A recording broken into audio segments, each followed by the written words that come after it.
Bayaq biz endometriozdan danışdıq, Kön xanım. Bu xəstəliklə bağlı sonsuzluq yaradır düşüncəsi insanlarda çoxdur. Üzr istəyirəm. İstəyəcəm bununla bağlı fikirlərinizi bildirəsiniz. Endometrioz ümumiyyətlə nədir onu deyim. Sonsuzluğa çox az toxunaram, çünki mən hamiləliklə məşğul olmayan bir həkiməm. Yaradır. Onu da qeyd edim. Endometrioz adət verən qatın, uşaqlığın daxili qişasının normal yerləşməli olduğu yerdən kənarda yerləşməsidir. Əzələ qatında, məsələn, çanaq peritonunda, yumurtaqlarda, uşaqlıq boyunda, uşaqlıq yolunda yerləşməsidir. Və biraz onu daha çox onkoloq kimi bir cavab verim. Daha çox deyirlər ki, onkologiya yaradır. Elə bir durum yoxdur. Sadəcə endometriozun onkoloji xəstəliyə xas bəzi xüsusiyyətləri var. Yayılma, sıçrama xüsusiyyətləri var, belə deyək.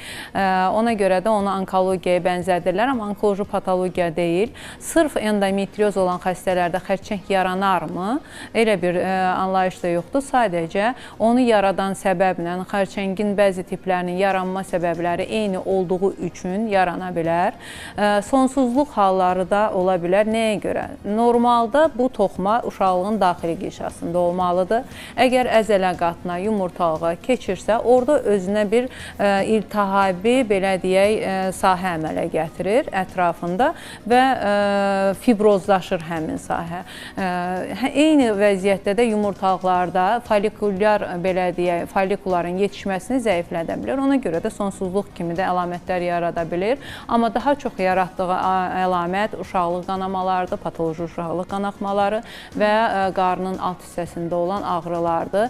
Təbii ki, bunun özünün qreydləri var. Yüngül dərəcəli endometriozda birinci, ikinci qreyddə daha az əlamətlər ola bilir. Onu da qeyd edim, endometrioz geniş yayılmış bir patologiyadır və bəzən asimptomatik keçir, sadəcə ultrason müayinəsində, profilaktik müayinələrdə aşkar olunur, amma simptomatik keçən durumlarda patoloji uşaqlıq qanamaları, iki adət arası qanama bura daxildir. Ləkələnmə ilə başlayıb ləkələnmə ilə bitmək, şiddətli uşaqlıq qanamaları, qarnın alt hissəsində ilk öncələr adət zamanı olan ağrılar, daha sonra isə qadını əgər gecikmiş mərhələ bir endometriozdursa, yəni gecə yatmağa belə qoymayan şiddətli bir ağrılardan söhbət gedir və sonsuzluq təbii ki, o da əlamətlərindən biridir.